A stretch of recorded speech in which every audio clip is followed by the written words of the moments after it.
Absolutely. Yeah, I'm thrilled to be here. It's exciting to get another season, an opportunity to play another season here with everything going on. It's awesome. Sounds good. All right, first question is from James Carpio with the Oregonian. Good to see you again, Waz. First, just without fall ball, I mean, last we spoke, I think it was like 4 or 5 months ago now. It's been a minute. What does fall ball look like when there aren't those 3 or 4 scrimmages and games to be played? I know there's still plenty of practice, but just kind of what's the day-to-day look like? How is it different compared to what it ordinarily would be? Well, there's a lot of changes. The COVID protocol changes. Number one, it's pretty extreme. We've gone to lengths of even having 5 different practices a day. So really what it comes down to is the number of hours that the student athletes are allowed to be on the field stays the same, but the numbers of hours that the coaches are allowed to be on the field, there's no limit. And so for the coaches, and so as long as we're within NCAA limitations for hours, which we clearly are, the coaches have been out on the field quite a bit longer just because the COVID rules. There's recommendations for us to have smaller numbers, keep it in smaller groups in case there was some sort of a contact tracer or a positive or something like that. If there was something like that, then we would, in smaller groups, minimize the number of people that could potentially be out. That's one of the reasons. We're also trying to do a lot of smaller group work and smaller group practices for player development. But there's a lot of different things. We're not able to scrimmage. We're not able to do a lot of live base running at all. We're not allowed to do any base running really at all unless it's really specific and very strict. There's guidelines with Lane County.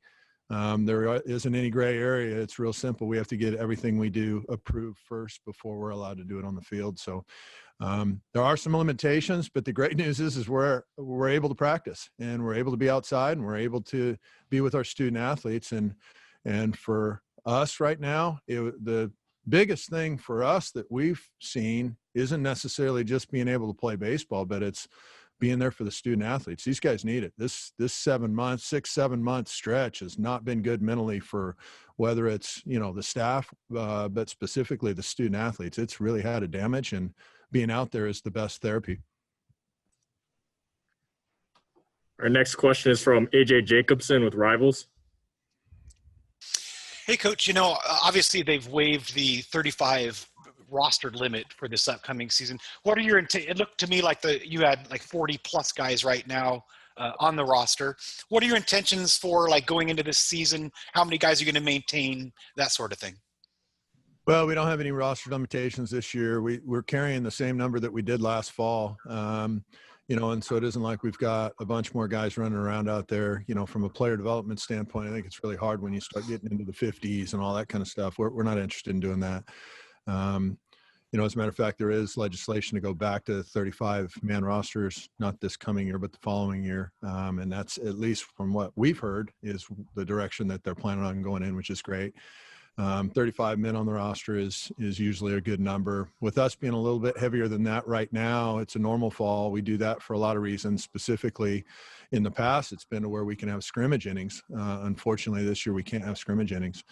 At least not yet we can't. And so it is still the intent of us hopefully getting to scrimmage innings to where we can have them play and supplement the lost innings from last year, because we lost a lot of innings coming from last year. In terms of the roster size itself, though, it's kind of it's not an issue right now for us, since it's a very similar size as what we've carried in the past. Next question, Jerry Thompson, Ducks Illustrated. Hello, Coach. As far as, can you name 2 or 3 guys maybe who've shown quite a bit of improvement, and maybe specifically from the hitting attack side of the team? Still pretty early. Good question. It's good to see you, Jerry. Good question, though. I mean, the guys, when they left, they were challenged, and as a staff, we challenged our players to, not only be a Pac-12 player, but can you be one of the top 3 players in the league at your position in the Pac-12? Because, we feel like that's a difference maker. That's when you start talking about being a championship level club, you usually see those championship teams have players that are in the top 3 at each position throughout their lineup. And, you know, that's one area of emphasis from last year, moving into this year through the end of the year meetings last year. That was one of the points of emphasis we had. I can tell you this much: Tanner Smith's gotten off to a very good fall. Just looks like he's more physical, swinging the bat very well. Pretty much all the returners, they really did grab on to the things that Coach Martyr and the video tech department kind of put together for them and their the end of the year program and the off-season program that they put together for these guys. I can honestly say that whether it's Tanner Smith, Kenyon Yovan, Gabe Matthews, Josh Kasevich really looks the part, and he's playing shortstop every day out there for us and doing that very, very well. But from an offensive side, he looks much improved. To a man, I can tell you that we've seen tremendous strides with our team in terms of just their metrics, the player development, and it's been exciting. I think they were hungry for it. And although the last 6 months didn't go kind of what they wanted them to be, it did give them an opportunity to focus on specific areas in their game for improvement, which was good. They needed it. Next question, James Crapia with the Oregonian. To go back a minute, Wise, to what you are and aren't permitted to do, the base running bit that kind of confuses me here. I realize, like, again, it's out of your control in terms of what the county allows or doesn't, but when football is able to have scrimmages and contact practices and going to be playing games in a couple of weeks, and this isn't like one sport against the other. Again, you're all pulling in the same direction in that sense. How do you even make sense of what you are and aren't allowed to do in terms, live base running, that seems kind of nonsensical I'm trying to explain this to a fan, let alone myself. I'm having a hard time understanding it. It's inherently not a collision and contact sport, and yet you've got athletes who are being tested. Are you guys being tested daily? Is that part of the component here? Has that just not started fully yet? Yeah, no, James, good question. So first and foremost, no, we're not being tested as much as the sports that are starting up right now. So that's number one. So there is a different category of where they put baseball right now in terms of daily testing. We are being tested, but it's not at the same level as the sports, maybe football and some of the other ones. I'm not exactly sure the other ones that are going right now, but I would imagine the basketballs and football for sure. And so, no, we're not in that category right now. I can tell you this much, leads, contact plays, tag plays, whether it's at second, third, home, leadoffs and pickoffs, stuff like that, where you would be in close contact. You're just not able to have athletes within 6 feet of each other. And so it's pretty simple. When you're doing, let's call it multiple base runner tag up drills, when you have a deep fly to center field and you got a guy in second and a guy in first base. Well, on that play, your guy at first base would really be within a 6-foot range probably of that, lead runner at second. And so they're not able to do those kind of things right now. And even running where there's 6 feet or maybe a little bit more than 6 feet, and you're kind of following another runner and going along the same path, obviously the base path, that's frowned upon right now. And so, the good news is we are able to do some things. The bad news is it's not all things, but, as far as we're concerned, we really don't care. We're on the field right now, and just being on the field, we're not really interested in trying to figure out what they're allowing us to do and what they're not allowing us to do. Whatever they tell us we can do, we're all in, and we're going to stick with the rules. So it's not really let's try to outthink this thing. And I know that's not where you were going with it, James, but from our standpoint, it's real simple. Whatever they tell us to do, they tell us to wear masks, we wear masks. It's not a debate. It's just, whether we believe in it or don't believe in it and all that kind of stuff. And, when you get 50, 60 people out there, you're going to have people that believe in things, don't believe in things. And the way we've rolled is real simple. We're just, whatever they tell us we can do, however they tell us we need to do it, we're in. We get a chance to play, and we're pumped to be out there playing, and we're going to keep it that simple. Next question, Joseph Hill with the Daily Emerald. Hey, Coach. So obviously you've got some new guys in the clubhouse. I know you guys are just getting started, but how's it been getting them acquainted and getting them into this roster? And are there any guys that kind of stick out?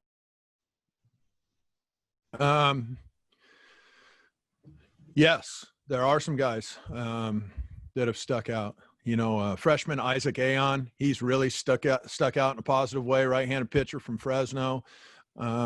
Kid's got a big arm. He looks like he could be a weekend rotation, Friday night type guy early in his career. He's done well. TCU transfer Caleb Sloan, done very well. Amongst other guys, we've got a big arm out of a junior college rank named Patrick Pridgeon. He's been running the ball up there pretty good. A transfer from Stanford University who's a graduate transfer named Nick Bellafronto. He's done a nice job. He's an infielder, third base. There's been some kids that have really jumped out and played well. Next one is from AJ Jacobson with Rivals. Hey, Coach. Normally, I wouldn't ask you about one true freshman on your roster, but in this case, I evaluated Robbie Ashford as a football player, and I don't know too much about him as a baseball player. Could you please give us your assessment of him as a baseball player and how you're going to integrate this, a football athlete into your program? Robbie Ashford, stud of a baseball player. He's the scout's dream. I mean, he's a big kid, 6'3", 210, 215-pound kid who's got all the tools and ability. Yesterday was his mother's birthday. Melanie, happy birthday back there in Alabama. He's what it looks like. He had a chance to sign professionally for baseball coming out of high school, and he's a center field type. Right-handed hit, right-handed throw. He's got tremendous upside on the baseball field. I know he's got a big upside on the football field as well. We haven't seen him yet on the baseball field. I mean, here at Oregon, of course, we had before he got here, and he got a chance to really be a huge contributor as a freshman. Next one, James Carpio with the Oregonian. Wow, this is admittedly like way in the weeds, but I mean, everything kind of is right now. To the roster management component of this with guys coming back, correct me if I'm wrong. So Gabe and Nico do not count against the 11-7 for you this year. With that in mind, would you be like in favor of some kind of transparency for at least within the league, if not the sport as a whole? Because traditionally equivalency never has had to disclose things, and it's always between the athlete and the institution. But because this is now going to be a 4 to 5 year calculation process, there's something to be said for some level of transparency and accountability here, because how can you know how the other 11 schools in the conference, other than a compliance office saying it's okay, like how is anyone going to know how are people being accounted for when they do have that year that's given back at the end kind of thing? And additionally, it's kind of a second part of that.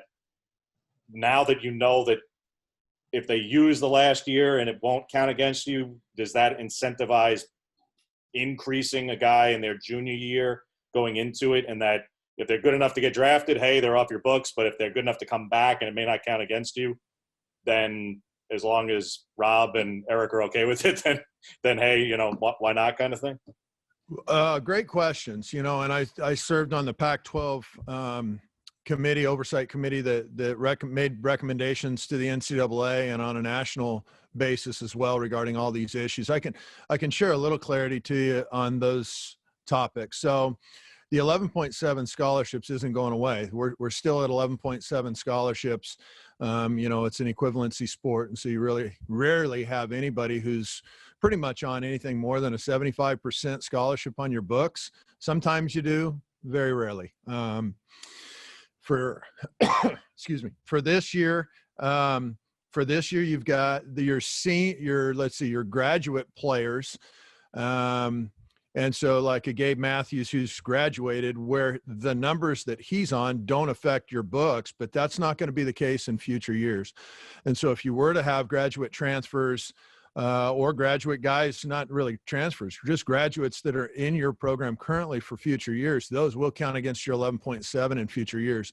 And so that doesn't really help you like it did this year when they made the flexibility to be able to manage the roster better in terms of numbers on 11.7. It's a one-year exception only. So it won't be a strategy, I guess, James, moving forward to where you can front load guys maybe the year before they graduate to be able to have them get picked up by your institution at a higher dollar figure and not count against your 11.7. That's not going to be a strategy moving forward, because that's going to be countable aid, is our understanding of how that's going to work. You still have 27 guys, counters on scholarship for future years, and it's got to equal 11.7. I don't see that there's, I don't see, in terms of making it more visible what kids may be on with scholarships and stuff. I think there'd be some serious corruption going on in some compliance department if there was a team that was on more than 11.7 scholarships. I've never heard of that happening. I don't think that would happen. And so I guess from a conspiracy theory, I'm not concerned with that happening. And I've never been in baseball with that happening. It seems like, the numbers, the crunch and all that kind of stuff hit us this year. Next year, I don't see that it's going to be as big of a deal. You're just going to need to be at 11.7. You're going to need to be under 27 counters, just like we always have been after the, MLB draft. And it looks like the draft's going to be 20 rounds instead of 10 as it was this past year. So, we've always managed our rosters. We've always managed 11.7. It's always been more of a challenge in baseball than it would be for any other sport, because you've got players that can leave your program after the age of 21 to the draft. Not necessarily just their junior year. It's 21 years old or their junior year. And then on top of it, you just get 11.7 scholarships. The NCAA has lifted some of the legislation on stacking aid. I think that's going to help private schools more than public schools. I don't think it's going to help the Oregons of the world as much as it would help your private institutions. And maybe in time, there's going to be some, I know there's been discussion at the NCAA level a lot about the need-based aid. And in addition to the 11.7 scholarships, because some schools that have heavy endowments are allowed to give more need-based aid, which could equal your total scholarship allotment.